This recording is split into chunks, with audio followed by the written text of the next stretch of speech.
الذين ينقضون عهد الله من بعد ميثاقه ويقطعون ما أمر الله به أن يوصل ويفسدون في الأرض أولئك لهم اللعنة ولهم سوء الدار الله يبسط الرزق لمن يشاء ويقدر وفرحوا بالحياة الدنيا وما الحياة الدنيا في الآخرة إلا متاع صدق الله مولانا العظيم وصدق رسوله النبي الكريم ونحن على ذلك لمن الشاهدين والشاكرين والحمد لله رب العالمين.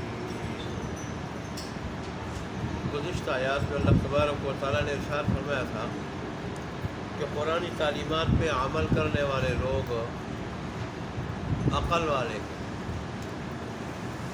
اللہ کے نزدیک عقل والے لوگ وہ ہیں جو قرآن تعلیمات پہ عمل کرتے ہیں، اور اللہ تبارک و تعالیٰ کے نزدیک بے عقل وہ لوگ ہیں جو قرآن تعلیمات پہ عمل نہیں کرتے۔ آج دنیا میں ہمارے نزدیک تو عقل مند وہ ہے جو دنیا زیادہ سے زیادہ جمع کر لے، زیادہ سے زیادہ کما لے اور دنیا کمانے میں بڑا ماہر ہو، تو ہم کہتے ہیں یہ عقل مند ہے۔ لیکن اللہ تبارک و تعالیٰ کے نزدیک عقل مند وہ ہے جو قرآن تعلیمات پہ مکمل عمل پیرا ہو، اور وہ عقل معاذ رکھنے والا۔ عقل معاذ کون سی عقل؟ جو انسان کو یہ بتائے کہ یہ دنیا اصل ٹھکانہ نہیں، یہ دنیا منزل مقصود نہیں، اور یہ آخری منزل نہیں، حقیقی منزل نہیں، وہ آخرت ہے۔ دنیا ضرورت کی جگہ ہے، ضرورت پوری کرنے کی چیز ہے۔ جیسے آدمی راستے پہ جا رہا ہو تو زادرہ لے رہتا ہے، راستے پہ جو چیزیں کام آتی ہیں ان کی ضرورت پڑتی ہے وہ لے لیتا ہے ساتھ، لیکن ظاہر ہے وہ سمجھتا ہے کہ منزل مقصود یہ چیزیں نہیں ہے، منزل مقصود وہ ہے جہاں میں جا رہا ہوں۔ یہ تو صرف راستے پہ ضرورت پوری کرنے کی چیزیں ہیں اور ان کا ذریعہ ہے۔ ایسے ہی دنیا اور دنیا کی چیزیں یہ ضرورت پوری کرنے کی چیزیں ہیں، منزل مقصود نہیں، حقیقی مقصد نہیں، دنیاوی زندگی کا مقصد نہیں۔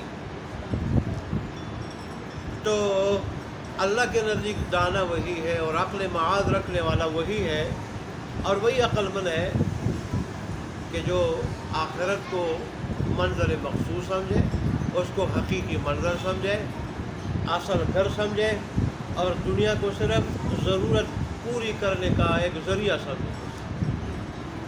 جیسے ٹیشو پیپر لے لے، جیسے واش روم لے لے، شیش محل ہو بیچ میں واش روم نہ ہو تو بیکار ہے، بیکار ہے۔ لیکن واش روم کو اور لیٹرین کو کوئی گھر نہیں سمجھتا، اور نہ اس کے ساتھ کوئی دل لگاتا ہے، نہ اس کے ساتھ کوئی دل لگاتا ہے، بلکہ یہ سمجھتا ہے کہ بھائی ضرورت پوری کرنے کی جگہ ہے۔ جب آدمی اس میں جاتا ہے، اگر جو بڑا خوبصورت ہو واش روم، اس میں اے سی بھی لگا ہو، اور گرمی میں اس میں ہیٹر بھی لگا ہو، اس میں سردی میں ہیٹر بھی لگا ہو، گرمی میں اے سی لگا ہو، بڑا خوبصورت ہو وہ، لیکن انسان جب جاتا ہے تو صرف ضرورت پوری کرنے کے لیے جاتا ہے۔ خوبصورت ہونے کے باوجود، گرمی میں ٹھنڈا ہونے اور سردی میں گرم ہونے کے باوجود انسان کا وہاں دل نہیں لگتا، اور یہ چاہ رہا ہوتا ہے کب ہوگا ضرورت پوری ہوگی، میں یہاں سے نکلوں گا۔ کیوں؟ اس کو پتہ ہے یہ گھر نہیں ہے، گھر جو ہے نا وہ گھر کے دوسرے کمرے ہیں، یہ نہیں ہے گھر، یہ ضرورت پوری کرنے کی جگہ ہے۔ ایسی دنیا یہ ایک ضرورت کی چیز ہے، اور ضرورت پوری کرنے کا ایک ذریعہ ہے، سامان ہے، منزل مقصود نہیں۔ تو جو آخرت کو منزل مقصود سمجھے، جو اس کا حقیقی گھر ہے اور منزل مقصود ہے، وہ اللہ کے نزدیک دانا۔ اور ظاہر ہے اس تک رسائی، اس تک پہنچنا قرآن کے ذریعے ہو سکتا ہے۔ قرآنی تعلیمات کے ذریعے ہو سکتا ہے۔ قرآنی تعلیمات کو سیکھنے کے بعد، ان کو دل سے ماننے کے بعد ان پہ عمل کرنے سے وہاں تک رسائی ممکن ہو سکتی ہے۔ تو ظاہر ہے جو قرآنی تعلیمات پہ عمل کرتا ہے وہ اللہ کے نزدیک دانا یا عقل مند ہے۔ ایک آدمی اگر ایسی جگہ جانا چاہتا ہے کہ وہاں وہ کشتی کے بغیر نہیں جا سکتا، اور وہ ظاہر ہے وہ کشتی کو اپناتا نہیں ہے، تو اس جگہ کیسے پہنچے گا وہ؟ سمجھداری تو یہی ہے کہ کشتی پکڑ لے اور اس میں بیٹھ جائے، وہاں پہنچ جائے۔ تو جس جگہ تک رسائی قرآن تعلیمات کے ذریعے ممکن ہے، اس کے بغیر آدمی جو ہے نا وہاں جا ہی نہیں سکتا ہے۔ تو ظاہر ہے پھر قرآن تعلیمات کو جب انسان نہیں اپنائے گا وہاں تک کیسے پہنچے گا؟ اور ظاہر ہے قرآن تعلیمات کو نہ اپنانا یہ پھر کیا ہوگا؟ یہ ناسمجھی کی دلیل ہوگی۔ اس لیے اللہ کے نزدیک عقل والے لوگ وہ ہیں جو قرآن تعلیمات پہ عمل پیرا ہوں۔ پھر اللہ تبارک و تعالیٰ نے ایسے عقل والے لوگوں کی چند صفات بتائی تھی کہ اللہ تبارک و تعالیٰ کے ساتھ یا بندوں کے ساتھ جو معاہدہ کیا ہوتا ہے وہ توڑتے نہیں، اس کو پورا کرتے ہیں۔ اور جس چیز کو اللہ نے جوڑنے کا حکم دیا ہے، جیسے ایمان کے ساتھ نیکی کا، رشتے کا، اس کو جوڑتے ہیں وہ، اور اللہ تبارک و تعالیٰ سے ڈرتے ہیں، اور وہ برے حساب کا اندیشہ رکھتے ہیں، سخت حساب کا، کہ ہمارے ساتھ کوئی سخت حساب نہ ہو جائے، اس کے لیے تیاری کرتے ہو۔ اور وہ اللہ تبارک و تعالیٰ کی رضا حاصل کے لیے صبر کرتے ہیں، رضا حاصل کرنے کے لیے وہ نماز کو قائم کرتے ہیں، اور وہ اللہ تبارک و تعالیٰ کے راستے میں وہ مال خرچ کرتے ہیں، پوشیدہ طور پہ بھی، ظاہری طور پہ بھی، جو اللہ نے ان کو دیا ہے، اور وہ بدسلوکی کا جواب اچھے سلوک سے دیتے ہیں۔ پھر اللہ نے ان کا انجام بھی ذکر فرمایا کہ ایسے لوگوں کے لیے آخرت کا گھر ہے اور اس کا اچھا انجام ہے۔ رہائش کے قابل باغات ہوں گے جن میں وہ داخل ہوں گے، اور صرف وہ بھی نہیں، ان کے آباء و اجداد میں سے، گھر والوں میں سے اور اولاد میں سے جو اس کے قابل ہوں گے، ایمان ہوگا، نیکی ہوگی، اگرچہ اس درجے کے نہیں ہوں گے لیکن نیکی ہوگی، ایمان ہوگا تو بھی وہاں پہنچ جائیں گے، اور فرشتے ان پہ داخل ہوں گے جنت کے ہر دروازے سے، اور کہیں گے تم پہ سلام ہو، اس وجہ سے کہ تم نے صبر کیا، اب تمہارے لیے اس گھر کا اچھا انجام، تمہیں مبارک ہو یہ انجام۔ آج کی آیات میں اللہ تبارک و تعالیٰ نے ان لوگوں کا ذکر کیا جو قرآن تعلیمات پہ عمل نہیں کرتے، فرمایا ایسے لوگ عقل والے لوگ نہیں، یہ بے عقل لوگ ہیں، عقل معاد نہیں رکھتے، اور پھر اللہ تبارک و تعالیٰ نے ان کا برا انجام ذکر فرمایا، اور پھر انسان کو غور و فکر کی دعوت دی کہ اب انسان خود غور فکر کر لے، وہ قرآن تعلیمات کو اپناتا یا نہیں اپناتا۔ یہ قرآن کا اسلوب بیان ہے، جہاں ترغیب دیتا ہے وہاں ترغیب بھی، ڈراوا بھی چلتا ہے ساتھ، تاکہ انسان جو ہے وہ خود فیصلہ کر لے کہ اب مجھے کیا کرنا چاہیے۔ چنانچہ آج کی آیت میں اللہ تبارک و تعالیٰ قرآن تعلیمات پہ عمل نہ کرنے والے اور ان کا انجام ذکر کر رہے ہیں۔ والذین ینقضون، اور وہ لوگ جو توڑتے ہیں عہد اللہ، اللہ کے عہد کو، من بعد میثاقہ، اس کے پختہ ہونے کے بعد، وَيَقْطَعُونَ مَا أَمَرَ اللَّهُ بِهِ أَن يُوصَلَ، اور کاٹتے ہیں اس چیز کو کہ جس کے جوڑنے کا اللہ تبارک و تعالیٰ نے حکم دیا ہے، وَيُفْسِدُونَ فِي الْأَرْضِ، اور فساد کرتے ہیں زمین میں، أُولَٰئِكَ لَهُمُ اللَّعْنَةُ، یہی لوگ ہیں کہ ان پہ لعنت ہے۔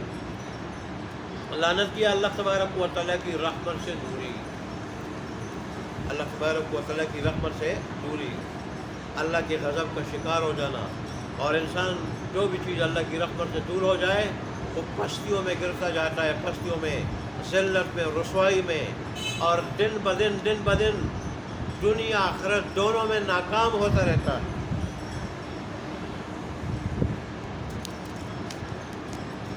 وَلَهُمْ سُوءُ الدَّارِ، اور ان کے لیے کیا ہے؟ برا گھر ہے۔ برا گھر کون ہے؟ جہنم۔ کون سا ہے؟ جہنم۔ اس کے بارے میں اللہ تبارک نے جگہ جگہ فرمایا بئس المہاد، یہ وہ بری جگہ ہے لوٹنے کی۔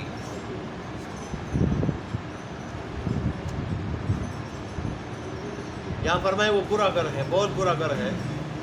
ظاہر ہے انسان وہاں موت کو پکارے گا، موت آئے گی نہیں۔ سختی کے اعتبار سے گویا کہ ہر طرف سے موت آئے گی، ہر طرف سے، لیکن مرے گا نہیں، ختم نہیں ہوگا۔ انسان موت کو پکارے گا، موت آ جائے میں مر جاؤں۔ دنیا میں جب کوئی زیادہ مصیبت انسان پہ آ جاتی، موت آتی تو اس کا کام ہو جاتا، ادھر تو موت بھی نہیں آتی۔ موت کو پکارے گا لیکن موت آئے گی نہیں۔ اگلی آیت میں اللہ تبارک نے ایک غلط فہمی کا ازالہ فرمایا ہے کہ جب کافر لوگ اللہ کے باغی ہیں، اللہ کے دشمن ہیں، تو پھر اللہ تبارک و تعالیٰ دنیا ان کو خوش کیوں رکھتا ہے؟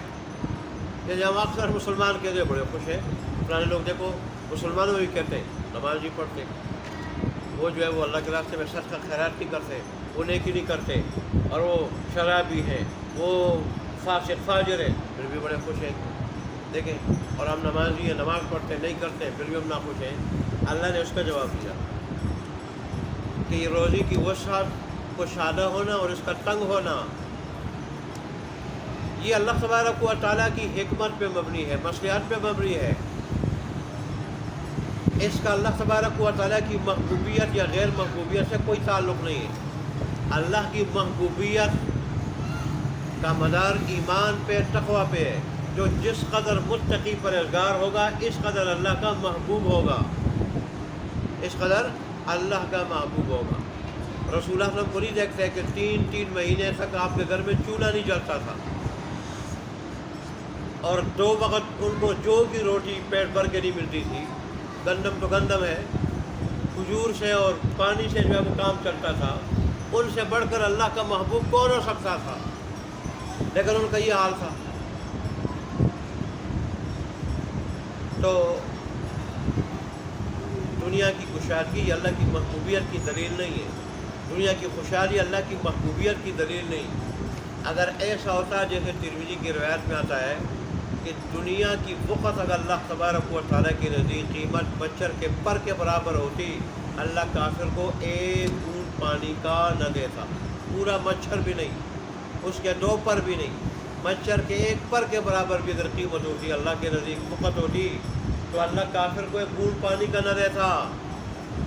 اور جیسے میں نے پہلے بھی بیان کیا تھا، ایک مرتبہ صحابہ کرام کے ساتھ جا رہے تھے تو بکری کا ایک بچہ مرداب جو پڑا ہوا تھا اور ٹانگیں اوپر کوٹی ہوئی تھی، چھوٹے چھوٹے کان تھے۔ انہوں نے فرمایا تم میں سے کوئی ہے جو 1 درہم کے بدلے اس کو لے لے؟ صحابہ کرام نے عرض کی اللہ کے پیارے رسول یہ کوئی مفت میں دینا چاہے تو اس کے لینے کے لیے ہم تیار نہیں ہیں۔ پھر 1 درہم کے بدلے میں اس کو کون لے گا؟ ہم تو کسی قیمت پہ لینے کے لیے تیار نہیں۔ انہوں نے فرمایا اچھا اتنا گرا ہوا ہے یہ؟ انہوں نے کہا اتنا گرا ہوا ہے۔ فرمایا دنیا اس سے بھی زیادہ گری ہوئی اللہ کے نزدیک۔ تو دنیا کسی کو دینا یہ اللہ کی محبوبیت کی دلیل نہیں ہے، ورنہ اللہ کافروں کو کچھ بھی نہ دیتا، 1 بوند پانی کا نہ دیتا۔ اللہ کی محبوبیت کا مدار ایمان اور تقوی ہے۔ باقی یہ جو روزی ہے یہ اللہ تبارک و تعالیٰ دنیا کا نظام چلانا چاہتا ہے۔ قرآن میں اللہ نے خود فرمایا ہے کہ اگر میں سب کے سب کو وسعت کے ساتھ روزی دیتا تو سارے کے سارے باغی بن جاتے، سارے کے سارے باغی بن جاتے، اور پھر اس طرح دنیا کا نظام نہ چلتا۔ تو یہ میں اپنی حکمت اور مصلحت کے مطابق جس کے لیے جتنی دنیا مناسب ہوتی ہے اور بہتر ہوتی ہے اور مناسب ہوتی ہے، میں اتنی ہی دنیا دیتا ہوں۔ اس کا محبوبیت کے ساتھ غیر محبوبیت کے ساتھ کوئی تعلق نہیں ہے، پر یہ میری حکمت کے فیصلے ہیں، جس کے لیے جتنا جو ہے مناسب سمجھتا ہوں اتنی دے دیتا ہوں۔ اللہ یبسط الرزق لمن یشاء، اللہ کشادہ کرتا ہے روزی جس کے لیے چاہتا ہے، وَيَقْدِرُ، اور تنگ کرتا ہے، جس کے لیے چاہے اللہ تبارک و تعالیٰ۔ لیکن کافر بھی دیکھو، کافر بھی سارے مسلمان وہ کیا کہتے ہیں خوشحال نہیں ہے، کافر بھی سارے کے سارے خوشحال نہیں ہیں. بہت سارے ایسے ہیں کافر بھی اور فٹ پاتھ پہ سونے والے، گوروں کے ملکوں میں بھی فٹ پاتھ پہ سونے والے، اپنا کوئی ٹھکانہ نہیں. یا دیگر ممالک میں کافر ہونے کے باوجود خوشحال نہیں ہے، تنگ دست ہے وہ. تو ظاہر ہے یہ ڈبل نقصان ہے، ایک کفر کی وجہ سے آخرت سے بھی محروم ہے اور دنیا سے بھی کیا ہے، محروم ہے. لیکن اگر اللہ تبارک و تعالیٰ نے کسی کو دیا بھی ہے تو وہ محبوبیت کا معیار نہیں ہے. محبوبیت کا معیار ایمان ہے، تقویٰ ہے، نیکی. ایسے ہی اللہ تبارک و تعالیٰ کے نزدیک گرنے کا معیار، گرنے کا وہ کفر ہے، شرک ہے، منافقت ہے اور بغاوت ہے، نافرمانی ہے. ان سے انسان گر جاتا ہے.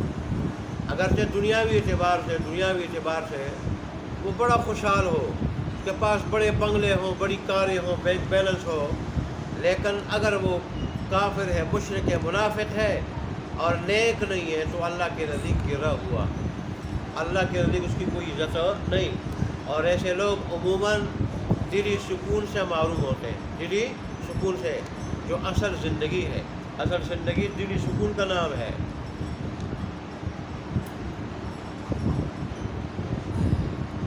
پھر اللہ تبارک و تعالیٰ وَفَرِحُوا بِالْحَيَاةِ الدُّنْيَا، اور خوش ہو گئے یہ لوگ دنیاوی زندگی پر، اسی پہ اترانے لگے اور اسی پہ فخر کرنے لگے. حالانکہ دنیا کی حیثیت، دنیا کی قیمت آخرت کے مقابلے میں کچھ نہیں ہے. وہ اللہ نے اگلی آیت کے اگلے حصے میں بتایا ہے، وَمَا الْحَيَاةُ الدُّنْيَا فِي الْآخِرَةِ، اور نہیں ہے دنیاوی زندگی آخرت کے مقابلے میں إِلَّا مَتَاعٌ، مگر نفع اٹھانے کا ایک حقیر سامان. ایک حدیث ذہن میں آئی، غالباً صحیح مسلم کی روایت ہے. رسول اللہ صلی اللہ علیہ وسلم نے فرمایا دنیا آخرت کے مقابلے میں ایسی ہے، اگر کسی کے پاس، بلکہ پوری دنیا کی مثال دی ہے. انسان کے پاس پوری دنیا تو نہیں آ سکتی کسی ایک انسان کے پاس، کیونکہ دنیا کے اندر اربوں انسان ہے. لیکن اس نے فرمایا کہ پوری کی پوری دنیا کی مثال آخرت کے مقابلے میں وہ ایسی ہے جیسے کوئی آدمی سمندر میں انگلی ڈبو دے اور پھر نکال لے. ظاہر ہے اس کے انگلی کے ساتھ جو تری سمندر سے آئے گی تو دنیا کی حیثیت آخرت کے مقابلے میں وہ بھی نہیں ہے. پھر انسان دنیا پہ اتراتا ہے کہ تو چند روزہ سامان ہے، چند روزہ اور معمولی. آخرت اور اس کی نعمتوں کے بارے میں اللہ فرماتے ہیں کہ وَالْآخِرَةُ خَيْرٌ وَأَبْقَىٰ، آخرت کی نعمت ایک تو بہت بہتر ہے، بہت بہتر. آدمی کھائے گا تو آدمی چاہے گا کھاتا رہوں. نہ پیٹ خراب ہوگا، نہ پیٹ پھولے گا اس سے، نہ بدہضمی ہوگی. اور دوسرا وَأَبْقَىٰ، ہمیشہ رہنے والے، پائیدار ہے، ہمیشہ رہنے والے. آج کی نعمتیں آج ہے تو کل نہیں. پھر یہاں دنیا کی چیزیں کھائیں، زیادہ کھائیں تو پیٹ خراب ہو جاتا ہے، بدہضمی ہو جاتی ہے، پیٹ پھول جاتا ہے. وہاں ایسا نہیں ہوگا اور مزہ آئے گا. اس لیے اللہ تبارک و تعالیٰ نے فرمایا آخرت کی نعمتیں ایک تو بہت کیا ہے، بہتر ہے، اور دوسرا جو ہے وہ پائیدار ہے. اور پھر آخرت کی زندگی اس کے مقابلے میں دنیاوی زندگی وہ ایسی ہے جیسے اللہ نے فرمایا کہ معمولی سا سامان ہو، معمولی سا، اور جیسے آدمی تھوڑی دیر کے لیے فائدہ اٹھا دے. اور یا جیسے حدیث میں بتایا گیا کہ جیسے آدمی کوئی سمندر میں انگلی ڈبو دے. اور دیکھیں اصل کامیابی وہ دنیاوی کامیابی نہیں، آخرت کی کامیابی ہے.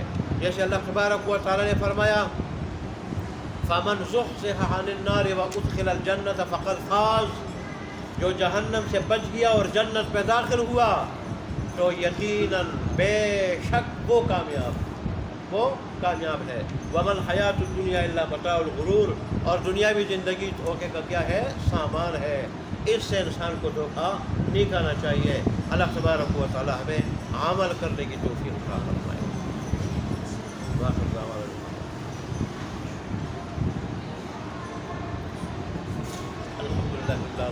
المستقيم وصلاتنا ولا رسوله ولا آله وصحبه أجمعين. ربنا ظلمنا أنفسنا وإن لم تغفر لنا وترحمنا لنكونن من الخاسرين. ربنا آتنا في الدنيا حسنة وفي الآخرة حسنة وقنا عذاب النار. ورحمتك عفو كريم وتحب العفو فاعف عنا الإيمان. اللهم إنا نعوذ بك من الفتن يا رب العالمين. اللهم انصر الإسلام والمسلمين. اللهم أعز الإسلام والمسلمين. اللهم انصر من نصر دين محمد صلى الله عليه وسلم وجعلنا. اللهم اخذل من خذل دين محمد ولا تجعلنا تبارك وتعالى. ہمارا ٹوٹا ٹوٹا سننا اور سنانا اپنی بارگاہ میں قبول و منظور فرما، اور اس میں جو اجر و ثواب آپ نے مقدر فرمایا ہے وہ ہمیں نصیب فرما۔ اللہ تبارک و تعالیٰ سے لے کے مرتے دم تک ہمیشہ ہمیشہ کے لیے ہمیں اپنے دین کے بارے میں سننے اور سنانے کی اور سب کو پر توفیق پر عمل کرنے کی توفیق عطا فرما۔ اللہ تبارک و تعالیٰ اس مجلس کو ہماری نجات کا ذریعہ بنا دے، ایسی نجات کو اس پر پھر کر کے پکڑ نہ ہو۔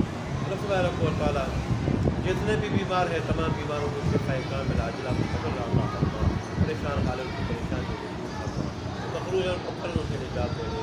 خصوصاً درس والے ساتھیوں میں احتیاط کے متعلقین میں سے رشتہ داروں میں سے جو بیمار ہیں پریشان حال ہیں، اللہ تبارک و مخروج ہے، ان کو ان مصیبتوں سے نجات دے، ان کو ان مصیبتوں سے نجات دے۔ اللہ تبارک و تعالیٰ جتنی بیماریوں کا بے شکار ہوں مجھے بھی ان بیماریوں سے نجات دے دے اور مجھے بھی شفاء کامل عاجلہ مستقبل عطا فرما۔ اللہ میں دنیا آخرت دونوں کی خوشیاں نصیب فرما، دونوں کی مصیبتوں سے بچا، آخرت کی خوشیاں ابتدائی سے نصیب فرما، آخرت کی مصیبتوں سے ابتدائی سے محفوظ فرما۔ اب سے راضی ہو جا، ایسا راضی ہو جا کر کے بھی ناراض نہ ہو، ہماری دعاؤں کو قبول منظور فرما۔ ابھی یا رب یا حی یا قیوم ربنا تقبل منا انک انت السمیع العلیم وتب علینا انک انت التواب الرحیم وصلی اللہ تعالی علی خیر خلقہ محمد وعلی آلہ وصحبہ اجمعین برحمتک یا رب۔ جزاکم